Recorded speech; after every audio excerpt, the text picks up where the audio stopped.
సాంబశివరావు గారు.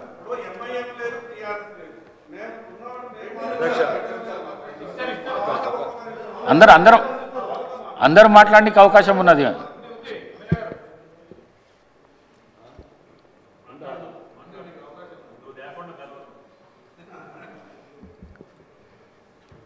అధ్యక్ష నమస్కారం.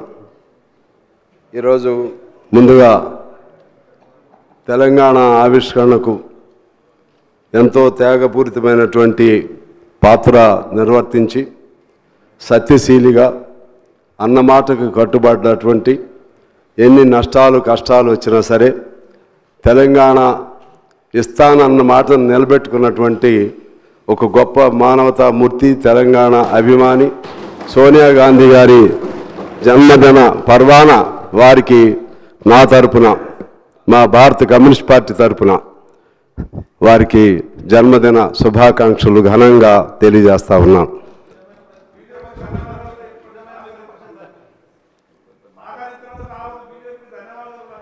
మేము ఎప్పుడు బీజేపీ అంటే దానికి మళ్ళీ ఇంకోసారి చెప్తా, దానికి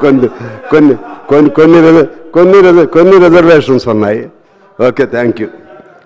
రెండోది, ఈనాడు తెలంగాణ తల్లి విగ్రహ ఆవిష్కరణ సంబంధించి మిత్రులు టీఆర్ఎస్ అంటే ఇప్పుడు బీఆర్ఎస్ వారు కూడా ఉంటే బాగుండేదనేది నా అభిప్రాయం.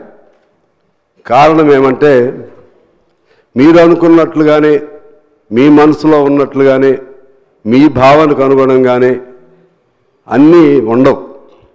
ఆ పద్ధతుల్లోనే విగ్రహం ఉండాలని, మీరు అనుకున్న పద్ధతుల్లోనే కవులు కళాకారులను సత్కరించాలని, మీరు అనుకున్న పద్ధతుల్లోనే సవ్యంగా జరగాలని అంటే ఇప్పుడు ఉన్నది మీ ప్రభుత్వం కాదు. అది మీరు గమనంలో పెట్టుకోవాలి. ఇప్పుడున్నది మారిన ప్రభుత్వం. వీళ్ళకు కూడా కొన్ని లక్ష్యాలు ఉంటాయి, కొన్ని ఆశయాలు ఉంటాయి, కొన్ని ఆకాంక్షలు ఉంటాయి, కొన్ని అభిప్రాయాలు ఉంటాయి. మీరు చేసినటువంటి అభిప్రాయాల పట్ల కొంత విరుద్ధమైనటువంటి వైఖరి కూడా ఉండొచ్చు. నేను మనవి చేసేది ఏమంటే, ఇవాళ మీరు చెప్తా ఉన్నారు కదా, ఆనాడు తెలంగాణ తల్లి విగ్రహ రూపకల్పనలో మీరు ప్రతిపక్ష పార్టీలను పిలిచారా అని చెప్పి నేను ఆనాటి అప్పుడు ముఖ్యమంత్రిగా ఉన్నటువంటి కేసీఆర్ గారిని నేను ప్రశ్నిస్తూ ఉన్నాను.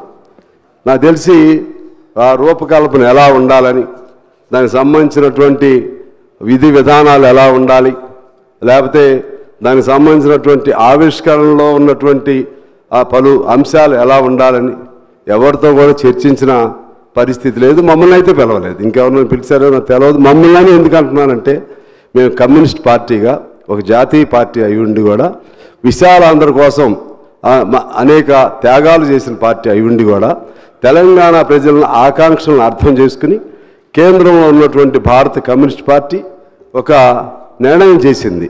ఇక ఆపలేము, తెలంగాణ ఆవిష్కరణ కావాల్సిందే అని ఏబీ బర్ధన్ గారు, లేకపోతే ఇప్పుడున్న రాజా గారు, సుధాకర్ రెడ్డి గారు, మా నారాయణ గారు అనేక మంది అనేక పద్ధతులతో ఒక నిర్ణయం చేశారు.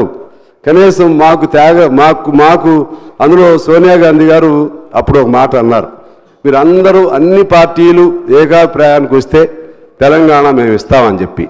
అన్ని పార్టీలు ఏకాభిప్రాయం రావాలంటే సహజంగా విశాలాంధ్ర కావాలన్నటువంటి కమ్యూనిస్ట్ పార్టీ రాదని కొంతమందికి ఉండేది. కానీ మేము కోరుకున్నాం. సిపిఎం కూడా మేము తటస్థంగా ఉన్నామన్నారు. ఆఖరి టీడీపీ వారు కూడా అప్పుడు దాన్ని ఏకాభిప్రాయానికి అంగీకరించడం జరిగింది. అందువలన ఆ కమ్యూనిస్ట్ పార్టీకి సంబంధించినటువంటి మమ్మల్ని కూడా మీరు ఎప్పుడు కూడా గౌరవించింది లేదు, పిలిచింది లేదు. మా గౌరవం పాయింట్ కాదు ఇక్కడ. కానీ ఒక రూపకల్పన చేసేటప్పుడు అందరి అభిప్రాయాలని పరిగణలో తీసుకోవాల్సిన బాధ్యత వారికి ఉందని చెప్పి నేను మనవి చేస్తూ ఉన్నాను. అదేవిధంగా ఇక్కడ ఒక అంశం గుర్తు చేయాలి. ఇక్కడే కూర్చుని ఉన్నారు కోమటిరెడ్డి గారు, జోపల్లి గారు వీళ్ళిద్దరు పదవులకి రాజీనామా చేశారు అధ్యక్ష. అప్పుడు మంత్రి పదవులకి కోమటిరెడ్డి గారు దాదాపు 10-11 రోజులు నిరాహార దీక్ష చేశారు.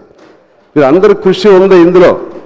అదేవిధంగా నేను కూడా మా పార్టీ ఆదేశానుసారం 7 రోజులు జైల్లో ఉండి నిరాహార దీక్ష చేశాను అధ్యక్ష. తెలంగాణ కోసం 700 కిలోమీటర్లు పాదయాత్ర చేశాను. మా తుమ్మల గారు కూడా నాతో పాటు కాసేపు నడిచారు అప్పుడు. అంటే